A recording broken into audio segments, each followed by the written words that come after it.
What's up, Locked On Cardinals fans? I'm Lucas Smith, host of the show. Thanks for tuning in today. This is going to be one of two episodes posted on this Black Friday. This first one will be with Jeff Carr and myself talking about the Hall of Fame and Scott Rolen, his case, as well as Hall of Fame ballots and Hall of Fame general topics. So be sure to tune into this one and the next one when Jeff Carr and I talk about the Reds and Cardinals off-season to-do list. But for now, we're going to talk about the Hall of Fame. So stay tuned for a great episode of Locked On Cardinals. What's up, Reds and Cardinals fans? Got a little crossover for the Wednesday before Thanksgiving. So before you go out and see your friends and family at your bar or at your house, we'll get some baseball talk in for your day. Jeff Carr of Locked On Reds, and I'm Lucas Smith of Locked On Cardinals here with you. Jeff, been a while. Happy off-season and happy day before Thanksgiving to you as well.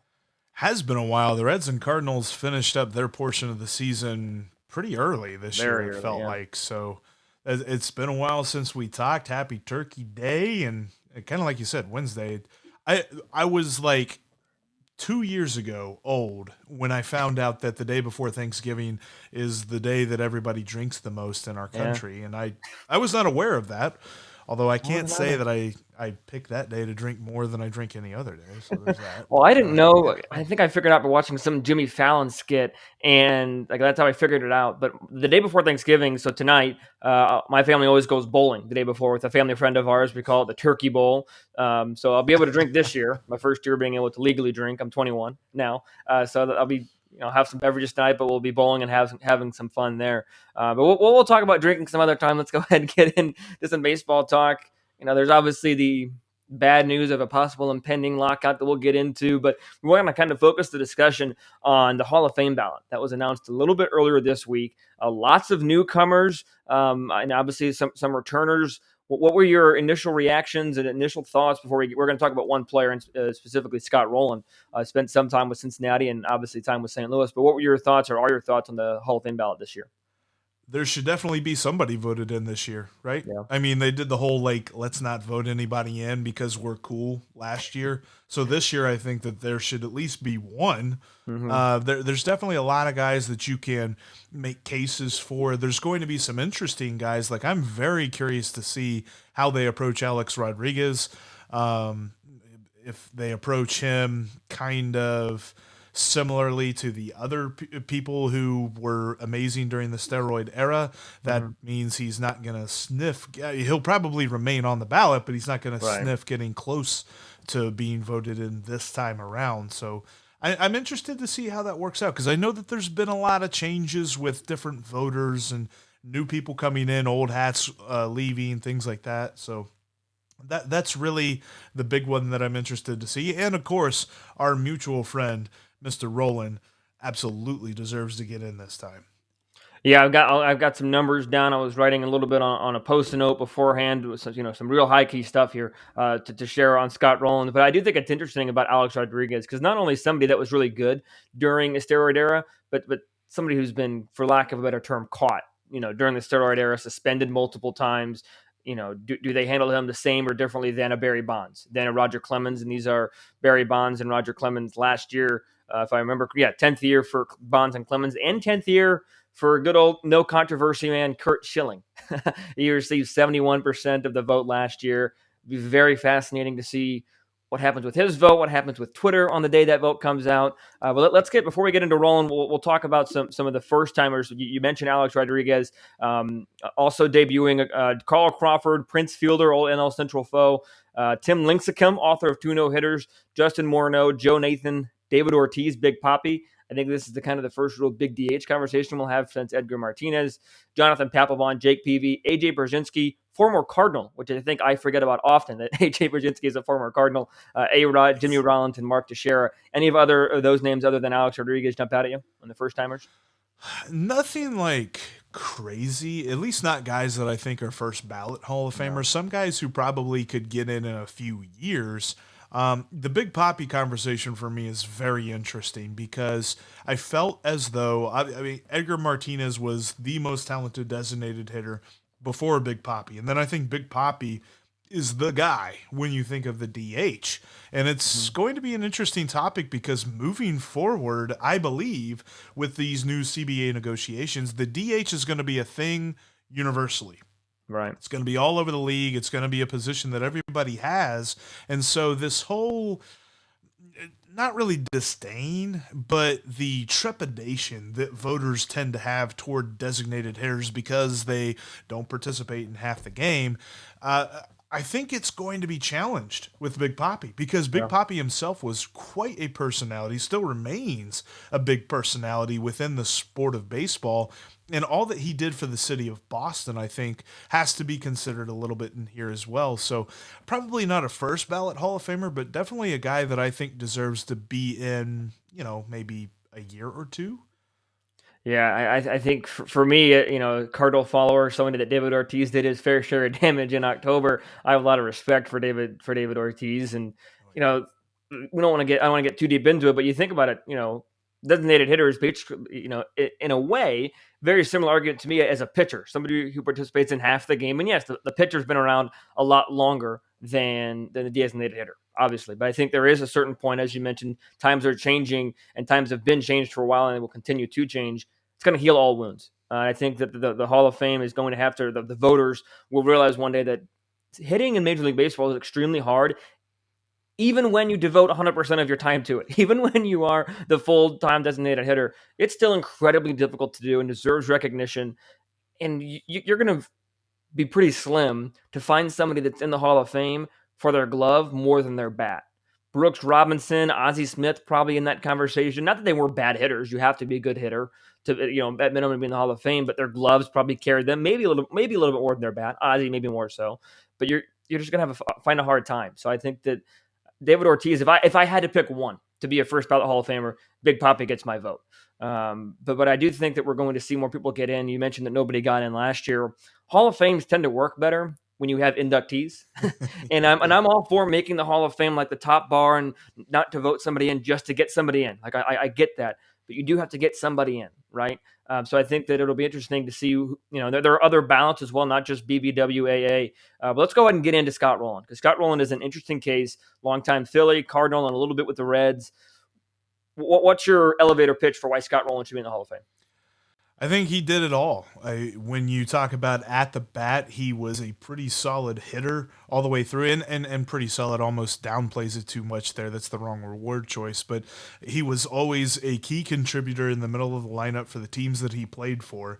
And when you're talking about out in the field, few people during his tenure in the league were better at third base. I mean, he was all over the place, constantly making plays, making a lot of web gym type stuff look like routine plays. And mostly with the eye test, when you watch Scott Rolen play, you thought this dude is one of the best that's ever done it. Now, you could definitely say he's not better than Brooks Robinson. He's not better than a lot of the guys at that position like Mike Schmidt and things like that, but he definitely deserves to be in that conversation. He is not dismissed at all. I think it's interesting that he's had kind of teetered on the edge, not necessarily of getting kicked off the ballot, but teetered on the edge of getting close enough to be into the Hall of Fame. I think it just behooves the fact that this year is the year and he's going to make it in because he absolutely has the resume, whether you're talking about postseason success, whether you're talking about regular season success, put this man in already. I mean, like, come on. We've waited long enough. Well, I think that it's just so interesting because when you think of Scott Rolen, for at least when I think of Scott Rolen, I think of the defense. Obviously, think of big home run for the Cardinals in the postseason. But let's take a look at his voting record, because I think a lot of times you have to look at who else is on the ballot, because who is on the ballot determines a lot about who these voters vote for. If it's somebody's last year that got 60% of the votes, you might throw a couple more votes their way to get them in because it's their last year on that ballot, right? Is that the way it should be? That's a different philosophical discussion. It's the way it is. But when you look at Scott Rolen's voting record, or on the ballot record, he got 10.2% of the vote in 2018. 2019, he jumped to 17.2%. 2020, 35.3%. In the most recent ballot, he was 52.9%. And there were no inductees in the class of 2021, as we've already talked about. So that's a 7-point increase, 18.1 point increase, and 17.6 increase. So on average, that's 14.2%, in case you weren't keeping up at home. So if he keeps on average and keeps a 14.2% increase, that will get him to 67.1% on the edge. So is this Scott Rolen's year? I don't know. It would have to be an above average year for the voters process to get him in. And when you look at the other people on this ballot, Curt Schilling got 71% of the votes last year. That was awfully close. That's 4% or 4% away from getting in. And he was the only one that really sniffed it. Barry Bonds was 61 and Roger Clemens as well was 61%. So does them being on their last year, Schilling, Bonds, and Clemens, get them more votes or less votes? I think that if I had to say that one guy's going to get in, it's probably going to be Schilling. And again, this is a whole different conversation, but with Scott Rolen, I'm putting. I wonder what BetOnline has on the odds on this, but I think that if I were a betting man, I would say that Roland has a better chance of getting in next year, just with the way the trajectory is going. He's on pace to get in. Like there's no question about that. I don't think anybody is going to come on the ballot in the next 2 or 3 years to be like, oh yeah, Scott Roland's going to get 0 votes and he's going to decrease the percentage, especially as time moves on. You look at the defensive sabermetrics, the different metrics that some might argue, and statistics might back this up. I've seen things. Don't come at me. Some defensive metrics have him better than Derek Jeter. And Derek Jeter was a first ballot Hall of Famer, one of the greatest shortstops of all time, the definition of a champion, the captain of New York. And Scott Rolen in certain defensive metrics was better than Jeter. Yeah. So I think that there's a huge argument on that aspect to have him in. And offensively, I don't think it's too hard to say that Scott Rolen, you could argue, was a better hitter than Derek Jeter. But again, that's a different discussion. But I do think at bare minimum, even if he doesn't get in this year, he's on track to get in. And that's a solid point about the voting trends, kind of breaking that down. I hadn't looked that deep into how the voting had been broken down that way. And I'm totally here for how many times we're going to have to talk about the fact that Curt Schilling is a Hall of Famer, and we're going to see. Now, here's what we're going to say about his on-field resume. I'm not really going to talk about anything else, but this is what he did on the field. Yeah, we're going to say that a lot. But when I look at that, it's an interesting note that he would have to take quite a jump to get to that threshold of Hall of Fameness. So it is interesting because I wonder. And whatever your take is on this, because when I think about the steroid era, that was still baseball. Those guys were still having to play, and I get it. Like they did have a little bit of an unfair advantage with the come up and the different recovery processes that kind of got loopholed because of steroids, but the game still flourished. The game still grew, and fans were coming back to the ballpark to watch these guys. I feel like Barry Bonds should make it, man. Like I know that there's that argument. I know that there's lots of people that want to put asterisks on everything. That's fine. Do it. Put asterisks on it. He was amazing in the time that he played, and I'd kind of like to see Roger Clemens in there as well. There's definitely an argument for it, and I think the argument for it has a big reason to do with this. You have baseball's all-time hit king and all-time home run king not in the Hall of Fame. For two very different reasons, right? But I do think that no matter what ballot Bonds gets in on, whether it's his last year at the BBWAA or one of the other election committees, whatever that he gets in, again, like I mentioned at the top, time's going to heal all wounds. And at some point, you've got to have baseball's all-time home run king in there. Did he cheat? Yes. He used steroids, and yes. But at the end of the day, it was an era when everybody was using it. Do I want to see him in? I don't know. Probably not. I don't like to reward cheating per se. But again, it's just one of those things that time he's going to be getting eventually. I think the same thing about Pete Rose. I just think he's going to be in at some point. You know what it is? It'd be like if you go to the Museum of Natural History or whatever, and they omitted the T-Rex. Well, he really kind of killed a lot of things. Like he was a real big murderer. We didn't like him very much. Like I get it. You really probably shouldn't have been friends with a T-Rex, but you got to know about him. And if you're talking about the history of baseball and you're taking your son or daughter to the Hall of Fame and museum, and they all of a sudden wonder, like, well, who hit the most home runs ever? Well, he's not here. Right. Really? He hit the most home runs ever and he's not in the Hall of Fame? And yeah, you can explain the pitfalls of steroids and things like that, but I think that it is something that in a way needs to be celebrated. Yeah, I think that there's a way to do it. And I think that just in anything, whether you're talking about sports history or otherwise, you can't omit the negatives just because they don't make it feel great. Just because it might not feel good to have Barry Bonds in. And again, there could be a middle ground here where you have a Barry Bonds or a steroid exhibit per se in the Hall of Fame where you talk about this. Hey, this happened. We're not gonna ignore this because it happened. Ignoring it almost makes it worse. So you still have to talk about it and then have that part of baseball history, because you can't tell the story of baseball without talking about the steroid era. You can't tell the story of baseball without talking about Barry Bonds. As painful as that may be for all of us, I'm not trying to be accusatory, but as painful as that might be, you just can't do it. Barry Bonds needs to be, at least in the history books, in the conversation of one of the best players of all time. And we can talk about we can talk about the context of what that comes in the conversation. But you can't just omit him. You know, he was a great player before he started getting oddly big, we'll say, before he started lifting all those weights and hitting all those home runs.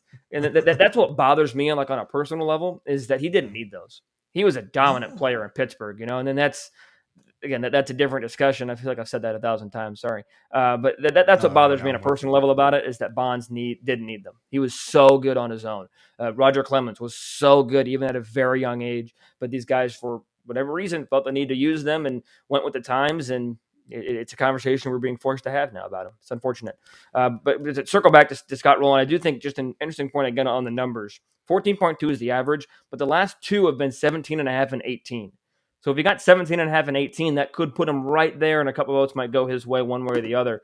But Scott Rolen is just such an interesting case to me. He's just, because I think he's beloved. He's loved in Philadelphia, St. Louis, and Cincinnati, three of the places that he played most of his career. What's a Scott Rolen memory that you have that you remember Scott Rolen fondly of in a red uniform? I mean, easily there were a couple of great playoff performances that he had that obviously the Reds didn't end up advancing, but a Yeah, couple there are of a good lot of those. games there. You have to narrow those down. Yeah, yeah, that was the thing.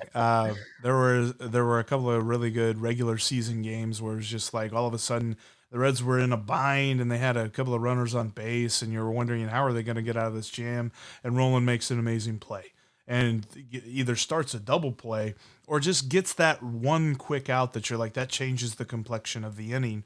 right there.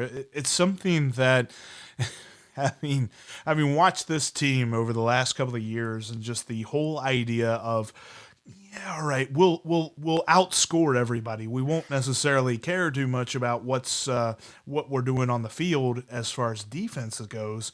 We'll just hope to score 10 runs or something like that. Mhm. It really makes you appreciate a guy that worked the glove as well as he did.